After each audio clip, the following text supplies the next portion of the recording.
안녕하세요. 저는 김소연입니다. 올해 58세입니다. 제가 오늘 여러분께 들려드릴 이야기는 정말 믿기 어려우실 겁니다. 58세 중년 주부가 남편 몰래 떠난 하루 여행. 그 여행에서 만난 한 남자가 6개월 후 남편의 생명을 구하는 의사가 되어 나타났다면 믿으시겠습니까? 이것은 제가 직접 겪은 실화입니다. 한 번의 작은 일탈이 어떻게 가족의 운명을 바꾸는 기적이 되었는지 그 놀라운 이야기를 들려드리겠습니다. 만약 여러분이 우연의 일치나 운명이라는 것을 믿지 않으신다면 이 이야기를 들은 후에는 생각이 바뀔지도 모릅니다. 저는 올해 58세, 남편 이민호는 67세입니다. 9살 많은 남편은 3번의 뇌경색을 겪었고 거의 누워서 지내고 있습니다. 그래도 요양보호사 자격증을 따놓은 덕분에 남편을 돌보는 일은 제법 익숙해졌고 일주일에 2~3번은 다른 어르신들을 돌보며 얼마 안 되는 수입도 벌고 있습니다. 젊은 시절 남편은 대기업 부장으로 일하며 가정에 충실했던 좋은 사람이었습니다. 지금은 많이 달라졌지만 30년 넘게 함께한 세월을 생각하면 원망할 생각은 없습니다. 잠깐 장을 보러 나서는데 아파트 우편함에서 전단지 하나가 눈에 띄었습니다. 묻지 말고 떠나세요. 마이너스 외롭지 않은 하루를 선물합니다. 이름도 직업도 모든 개인 정보를 묻지 않고 하루 동안 낯선 곳으로 떠나는 여행이라고 했습니다. 전단지 하단에는 중년의 소소한 일탈, 안전하게 즐기세요라는 문구가 적혀 있었습니다. 웃으며 전단지를 가방에 넣었습니다. 황당한 광고였지만 문득 궁금증이 생겼습니다. 저녁 식사를 준비하고 설거지를 마친 후 문득 아침에 본 전단지가 생각났습니다. 가방에서 꺼내 다시 읽어보았습니다. 묻지마 여행. 웃기는 이름이었지만 어쩐지 마음 한 구석이 흔들렸습니다. 제 자신을 위한 시간을 가져본 적이 언제였던가요? 결혼 후 아내로 어머니로 이제는 간병인으로 살아오면서 김소연이라는 한 사람으로서의 나를 잃고 살았던 것 같았습니다. 다음 날 용기를 내어 전단지에 적힌 번호로 전화를 걸었습니다. 상냥한 여성의 목소리가 전화기 너머 들려왔습니다. 저 이번 주 토요일 프로그램이 있나요? 네. 강원도 당일 코스가 있습니다. 아침 7시 출발, 저녁 9시 도착 예정입니다. 예약하시겠어요? 잠시 망설였지만 이내 마음을 정했습니다. 네, 예약할게요. 전화를 끊고 나니 심장이 빠르게 뛰었습니다. 28년 결혼 생활 동안 남편을 두고 혼자 여행을 떠나본 적이 없었으니까요. 하지만 그날은 아들이 아버지를 보러 오기로 한 날이었고 하루 정도는 저도 제 시간을 가져도 괜찮지 않을까 싶었습니다. 토요일 아침 평소보다 일찍 일어나 남편의 하루치 식사와 약을 준비해 두었습니다. 아들에게도 다시 한번 전화해 오늘 꼭 오라고 당부했습니다. 어디 가는 거야? 남편이 의아한 표정으로 물었습니다. 요양보호사 보수 교육이 있어서요. 저녁에 돌아올게요. 아들이 곧 올 거예요. 거짓말이 너무 쉽게 나와서 오히려 놀랐습니다. 지하철을 타고 전단지에 적힌 모임 장소로 향했습니다. 도착해보니 저와 비슷한 연령대의 남녀 20명 정도가 모여 있었습니다. 모두 낯선 얼굴들이었고 어색한 분위기 속에서 서로 눈인사만 주고받았습니다. 진행자는 각자 짝을 지어주었습니다. 제 파트너는 단정한 차림의 50대 후반 남성이었습니다. 버스에 오르자 그가 창가 자리를 양보했습니다. 고맙다고 인사하며 자리에 앉았습니다. 처음에는 서로 말없이 창밖만 바라보았지만 버스가 도심을 벗어나 고속도로에 접어들자 조금씩 대화가 시작되었습니다. 이런 여행은 처음인가 봐요. 긴장한 것 같네요. 그가 부드러운 목소리로 물었습니다. 네, 티가 많이 나나요? 쑥스럽게 웃었습니다. 아니요. 저도 처음이라 그런지 같은 느낌이 들어서요. 그도 웃었습니다. 그럼 뭐라고 불러드리면 좋을까요? 이름 대신 쓸만한 것이요. 그가 잠시 생각하다가 대답했습니다. 그냥 대수라고 해주세요. 그럼 저는 현아라고 해주세요. 무의식 중 대학 시절 친했던 친구 이름이 튀어나왔습니다. 대수 씨는 차분하면서도 유머 감각이 있는 사람이었습니다. 우리는 좋아하는 음식, 여행지, 영화 취향에 대해 이야기했습니다. 놀랍게도 대화가 끊이지 않았습니다. 특히 우리가 동갑이라는 사실을 알게 되었을 때는 더욱 대화가 즐거워졌습니다. 나이 차이가 많은 남편과 대화할 때는 세대 차이를 느꼈고, 요양 업무 중에는 어르신들만 상대하니까 더 반가웠습니다. 버스가 동해안의 작은 어촌 마을에 도착했을 때 저는 창 밖으로 비치는 바다의 푸른빛에 가슴이 설렸습니다. 병원과 집만 오가던 일상에서는 상상할 수 없었던 풍경이었습니다. 우리 일행은 먼저 작은 해변과 펜션의 짐을 풀었습니다. 방 배정은 추첨으로 이루어졌고 모두 1인 1실이었습니다. 점심으로 마을 횟집에서 신선한 회를 먹은 후 자유시간이 주어졌습니다. 대부분의 참가자들은 3-4명씩 모여 해변을 거닐거나 마을 구경을 나섰습니다. 혹시 등대까지 같이 걸어볼래요? 대수 씨가 조심스럽게 제안했습니다. 좋아요. 우리는 해변을 따라 천천히 걸었습니다. 가끔 파도가 밀려와 발끝을 적시면 대수 씨는 재빨리 저를 파도에서 멀리 당겨주었고, 그럴 때마다 우리의 손이 스치며 미묘한 설렘이 일었습니다. 현아 씨는 평소에 취미가 뭐예요? 그가 물었습니다. 글쎄요. 요즘은 특별한 취미가 없는 것 같아요. 일과 가정 사이에서 제 시간을 갖기가 힘들거든요. 아, 그렇군요. 저도 비슷해요. 일이 너무 바빠서 취미를 가질 시간이 없었어요. 그가 잠시 생각에 잠기더니 말을 이었습니다. 예전에는 클래식 기타를 조금 쳤어요. 학창 시절부터 좋아했거든요. 정말요? 멋지네요. 저는 한때 수채화를 그렸어요. 결혼 전에는 꽤 열심히 했었는데 어느새 잊혀졌네요. 등대로 향하는 길은 생각보다 가팔랐습니다. 중간쯤 올라갔을 때 저는 숨이 가빠져 잠시 쉬어가야 했습니다. 와, 여기서도 이렇게 아름다운데 등대에 올라가면 얼마나 더 멋질까요? 감탄이 절로 나왔습니다. 서두르지 말고 천천히 올라가요. 시간은 충분하니까요. 그의 배려에 마음이 따뜻해졌습니다. 남편은 한 번도 이렇게 제 페이스를 맞춰준 적이 없었습니다. 항상 자신의 일정과 필요에 맞추길 원했고 뇌경색 이후에는 모든 것이 그의 상태를 중심으로 돌아갔으니까요. 등대에 도착했을 때는 이미 오후가 깊어가고 있었습니다. 수평선 너머로 붉게 물들기 시작한 하늘.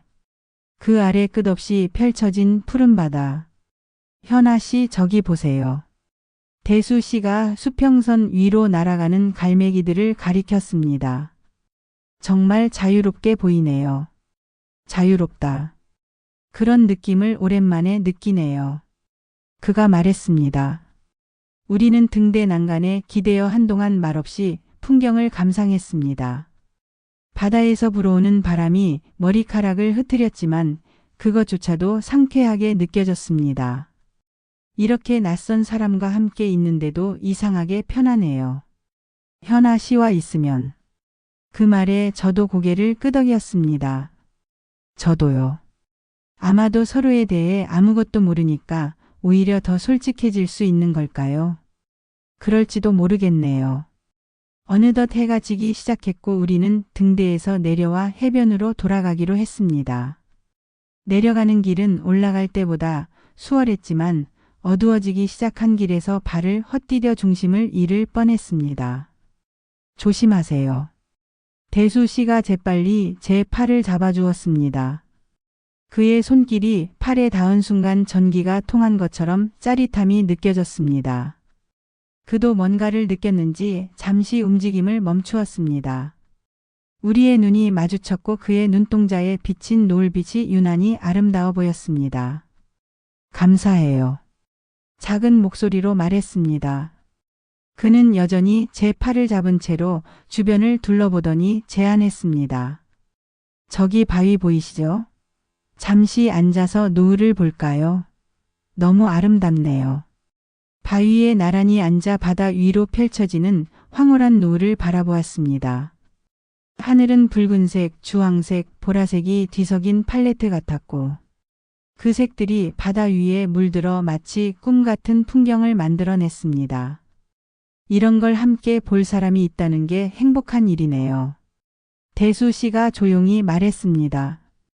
그러게요. 그가 조심스럽게 제 손을 잡았습니다. 거부할 생각은 전혀 들지 않았습니다. 오히려 그 온기가 고마웠습니다. 삶에서 지치고 메말라 버린 감정들이 조금씩 깨어나는 듯 했습니다. 현아 씨, 그가 저를 바라보며 말했습니다. 오늘 이렇게 만난 건 우연일까요? 아니면 운명일까요? 글쎄요. 어쩌면 둘 다일지도 모르겠네요. 우연히 시작된 운명. 그의 눈빛이 깊어졌고 저도 모르게 그쪽으로 몸이 기울었습니다. 그리고 그 순간 바다 위로 떨어지는 노을빛 아래 우리의 입술이 부드럽게 닿았습니다. 짧지만 강렬한 키스였습니다. 떨어져 나오자 얼굴이 화끈거렸습니다. 28년 결혼 생활 동안 남편 외에 다른 남자에게 이런 감정을 느껴본 적이 없었습니다. 미안해요. 그가 당황한 듯 말했습니다. 너무 갑작스러웠죠? 아니에요. 괜찮아요. 심장이 빠르게 뛰는 것을 느끼며 대답했습니다. 그렇게 노을이 완전히 질 때까지 우리는 바위에 앉아 대화하고 있고 때로는 침묵 속에서 서로의 존재를 느꼈습니다. 별들이 하나둘 나타나기 시작했고 바다는 이제 어둠 속에 묻혀 파도 소리만 들려왔습니다. 슬슬 돌아가야 할 것 같아요. 저녁 식사 시간이 다 되어 가네요. 대수 씨가 시계를 확인하며 말했습니다. 함께 펜션으로 돌아가는 길 그는 자연스럽게 제 손을 잡았고 저는 그 온기를 거부하지 않았습니다. 마치 오래된 연인처럼 편안하게 손을 맞잡고 걸었습니다. 펜션에 도착했을 때 다른 참가자들은 저녁 식사를 위해 바비큐 장소에 모여 있었습니다. 우리도 합류했지만 어쩐지 다른 사람들과 사귀기보다는 둘만의 시간을 더 갖고 싶다는 생각이 들었습니다. 혹시 저녁 먹고 나서 산책 한 번 더 할까요? 제가 조심스럽게 제안했습니다. 대수 씨의 눈이 반짝였습니다. 저녁 식사를 마치고 대부분의 참가자들이 펜션 노래방으로 향할 때 우리는 살짝 빠져나와 다시 해변으로 향했습니다. 현아 씨, 대수 씨가 갑자기 진지한 목소리로 불렀습니다. 오늘 이렇게 만나게 돼서 정말 행복해요. 저도요. 진심을 담아 대답했습니다. 저는 지금 혼자예요. 그가 조용히 고백했습니다. 3년 전에 아내가 교통사고로 떠났어요. 잠시 놀랐지만 이내 그의 손을 꼭 잡아주었습니다. 많이 힘드셨겠네요. 네. 그래서 이 여행에 온 것도 누군가와 함께 있고 싶어서였던 것 같아요. 외로움을 잠시나마 잊고 싶어서. 그는 저를 바라보며 손으로 제 얼굴을 부드럽게 쓰다듬었습니다. 오늘 하루만큼은 모든 걱정, 모든 현실을 잊고 싶어요. 현아 씨와 함께. 그 말에 가슴이 뛰었습니다. 저도 똑같은 마음이었으니까요. 오늘만큼은 요양보호사도 간병인도 아내도 아닌 그저 나로 존재하고 싶었습니다. 저도 그래요. 솔직하게 답했습니다. 우리는 다시 한번 키스했고 이번에는 더 깊고 열정적이었습니다. 그의 팔이 제 허리를 감싸 안았고 저는 그의 어깨에 손을 올렸습니다. 오랜만에 느끼는 설렘과 떨림에 온몸이 반응했습니다. 키스를 마치고 떨어져 나온 후 그가 속상이었습니다. 내 방으로 갈까요? 평소라면 절대 상상도 못할 일이었지만 그 순간 저는 망설임 없이 고개를 끄덕였습니다. 우리는 서둘러 펜션으로 돌아갔고 다른 참가자들의 시선을 피해 그의 방으로 향했습니다. 문이 닫히자마자 우리는 다시 서로의 품에 안겼습니다. 옷이 하나둘 벗겨지고 우리는 침대에 함께 누웠습니다. 그의 손길은 부드럽고 조심스러웠으며 오랜만에 느끼는 여자로서의 감각에 가슴이 벅차 올랐습니다. 당신은 정말 아름다워요. 그가 제 귀가에 속삭였습니다. 그 순간 모든 현실이 사라졌습니다. 남편도 일상의 무게도 책임감도. 그저 두 사람의 몸과 마음이 하나 되는 순간만이 존재했습니다. 그날 밤 우리는 서로에게 위로가 되었습니다. 육체적 관계를 넘어 깊은 정서적 교감을 나누었습니다. 서로의 상처와 외로움을 위로하며 잠시나마 현실의 무게에서 벗어나는 해방감을 느꼈습니다. 김소연이에요. 그의 가슴에 얼굴을 묻고 속삭였습니다. 제 진짜 이름이에요. 그가 제 머리카락을 쓰다듬으며 미소 지었습니다. 조민우입니다. 만나서 반가워요, 소연 씨. 이름을 주고받은 순간 묘한 친밀감이 느껴졌습니다. 더 이상 현아와 대수라는 가명 뒤에 숨은 타인이 아니라 진짜 소연과 민우로서 마주한 것이었으니까요. 그날 밤 우리는 많은 이야기를 나누었습니다. 삶의 아픔과 기쁨, 꿈과 후회에 대해서요. 구체적인 개인 정보는 여전히 피했지만 그래도 서로의 내면을 조금씩 들여다보게 되었습니다. 이렇게 편하게 대화할 수 있는 사람을 만난 건 정말 오랜만이에요. 민호 씨가 말했습니다. 저도요. 특히 동갑이라 더 그런 것 같아요. 남편과는 9살 차이가 있어 항상 약간의 세대 차이를 느꼈지만 민호 씨와는 같은 시대를 살아온 사람으로서의 공감대가 있었습니다. 젊은 시절 같이 들었던 노래, 영화, 경험했던 사회적 변화까지 모든 것이 공유된 기억이었습니다. 새벽 잠시 눈을 감았다가 다시 떴을 때 민호 씨는 이미 깨어나 창가에 서 있었습니다. 일출이 시작되고 있었고 그는 조용히 그 풍경을 바라보고 있었습니다. 침대에서 일어나 그에게 다가가 함께 창밖을 바라보았습니다. 밤사이 거칠었던 파도는 잔잔해졌고 수평선 너머로 붉은 태양이 천천히 모습을 드러내고 있었습니다. 새로운 하루의 시작이네요. 제가 말했습니다. 그리고 우리의 이별도요. 그가 조용히 덧붙였습니다. 가슴이 아려왔지만 현실을 부정할 수는 없었습니다. 이것은 처음부터 하룻밤의 인연이라는 것을 알고 있었으니까요. 후회는 없어요. 그가 물었습니다. 잠시 생각했습니다. 아니요. 없어요. 오히려 감사해요. 오랜만에 나로 살 수 있었으니까요. 그가 미소 지었습니다. 아침 식사 후 모든 참가자들은 다시 버스에 올라 서울로 돌아가는 길에 올랐습니다. 돌아가는 버스 안에서 민우 씨는 제게 조심스럽게 물었습니다. 연락처를 교환해도 될까요? 이런 인연을 그냥 놓치기는 너무 아쉽네요. 제 마음 한구석에서도 같은 욕구가 있었지만 이성이 그것을 억눌렀습니다. 현실로 돌아가면 저는 다시 남편을 간병해야 하는 김소연이 되어야 했고 이런 관계는 지속될 수 없었습니다. 미안해요. 여기서 끝내는 게 그게 더 좋을 것 같아요. 실망한 기색이 역력했지만 그는 이해한다는 듯 고개를 끄덕였습니다. 알겠어요. 당신의 결정을 존중해요. 하지만 이 하루만큼은 절대 잊지 않을 거예요. 저도요. 영원히 기억할게요. 그렇게 우리는 각자의 삶으로 돌아갔습니다. 집에 도착했을 때 남편은 평소와 다름없이 텔레비전을 보고 있었습니다. 다녀왔어요. 제가 말했습니다. 응. 교육은 어땠어? 남편이 무심하게 물었습니다. 많이 배우고 왔어요. 거짓말이 너무나 쉽게 나왔습니다. 일상으로 돌아왔지만 제 마음속에는 작은 불꽃이 피어올랐습니다. 그날의 기억, 민우 씨의 따뜻한 손길, 바다의 파도 소리. 모든 것이 꿈만 같았지만 한편으로는 제게 새로운 활력을 주었습니다. 다시 남편을 간병하고 요양보호사 일을 하는 일상 속에서도 가끔씩 떠오르는 그날의 기억은 제게 작은 위안이 되었습니다. 그렇게 6개월이 흘렀습니다. 그날은 평범한 화요일 아침이었습니다. 아침 식사 준비를 하고 있는데 갑자기 거실에서 둔탁한 소리가 들렸습니다. 여보.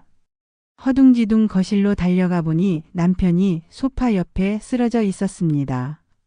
남편은 대답이 없었고 얼굴은 파랗게 변해 있었습니다. 심장이 멎는 것 같았지만 요양보호사 교육에서 배운 대로 침착하게 행동했습니다. 즉시 119에 전화를 걸었고 구급대원들이 도착할 때까지 남편의 상태를 확인했습니다. 구급차가 바로 왔고 남편을 태워서 병원으로 향했습니다. 28년 동안 함께한 사람이 눈앞에서 이렇게 힘없이 누워있는 모습을 보니 마음이 무너졌습니다. 그동안의 모든 갈등과 불만은 순식간에 사라지고 그저 남편이 무사히 깨어나기만을 바랐습니다. 응급실에 도착해서도 상황은 급박하게 돌아갔습니다. 의사들이 남편 주변으로 모여들었고 저는 대기실로 안내받았습니다. 한참을 초조하게 기다리고 있을 때 간호사가 다시 다가왔습니다. 보호자분, 수술 동의서를 작성해 주셔야 합니다. 심장 혈관이 막혀서 긴급 수술이 필요합니다. 수술 동의서를 기다리고 있는데 한 의사가 서류를 들고 다가왔습니다. 보호자 되십니까? 제가 담당 심장 전문의. 말을 멈춘 의사의 얼굴을 올려다보니 숨이 멎는 것 같았습니다. 조민호. 6개월 전 묻지마 여행에서 만났던 바로 그 사람이었습니다. 그도 저를 알아보았는지 잠시 눈을 크게 뜨고 저를 바라보았습니다. 하지만 그는 곧 전문가다운 태도로 돌아왔습니다. 조민우 교수입니다. 환자분이 심근경색으로 관상동맥이 막혀서 긴급 수술이 필요합니다. 동의서에 서명해 주시면 바로 수술을 시작하겠습니다. 손이 떨렸지만 남편의 생명이 위급한 상황에서 개인적인 감정은 중요하지 않았습니다. 서둘러 서명했습니다. 민우 씨는 더 이상의 눈맞춤 없이 수술실로 향했습니다. 저는 다리에 힘이 풀려 벤치에 주저앉았습니다. 이런 상황이 믿기지 않았습니다. 하필 남편의 담당 의사가 제가 바람을 피웠던 그 사람이라니. 운명의 장난이 아닐 수 없었습니다. 무거운 죄책감이 밀려왔습니다. 그날 밤의 일탈이 이렇게 현실로 돌아올 줄은 상상도 못했습니다. 남편이 병원 침대에 누워있는 동안 저는 다른 남자와 하룻밤을 보냈다는 사실이 마음을 무겁게 눌렀습니다. 1시간 반 정도 지났을 때 민우 씨가 수술복 차림으로 대기실에 나타났습니다. 수술은 성공적으로 끝났습니다. 막힌 혈관을 뚫었고 혈류가 정상적으로 회복되었습니다. 안도의 한숨이 나왔습니다. 남편이 무사하다는 소식에 눈물이 앞을 가렸습니다. 감사합니다. 정말 감사합니다. 환자분은 현재 회복실에 계시고 곧 중환자실로 옮길 예정입니다. 이틀 동안 집중 관찰이 필요하고 그 후에는 일반 병실로 옮기게 될 겁니다. 민호 씨는 철저히 의사로서의 태도를 유지했습니다. 그의 목소리는 차분했고 시선은 제 얼굴보다는 차트나 주변을 향했습니다. 추가 질문 있으시면 간호사에게 말씀하시면 됩니다. 내일 아침에 다시 회진하겠습니다. 그가 돌아서려는 순간 제가 말했습니다. 교수님. 민우 씨가 멈춰섰지만 뒤돌아보지는 않았습니다. 정말 감사합니다. 그는 잠시 망설이다가 고개만 살짝 끄덕이고 걸어갔습니다. 그의 뒷모습을 바라보며 복잡한 감정이 밀려왔습니다. 안도감, 감사함, 당혹감, 그리고 미묘한 그리움까지도 뒤섞였습니다. 남편은 이틀 동안 중환자실에 머물렀고 그 후 일반 병실로 옮겨졌습니다. 그동안 민호 씨는 매일 아침 회진을 했지만 철저히 다른 의료진들과 함께였고 제게 개인적인 이야기를 건네는 일은 없었습니다. 병실에서 남편을 간병하는 동안 저는 끊임없이 내적 갈등을 겪었습니다.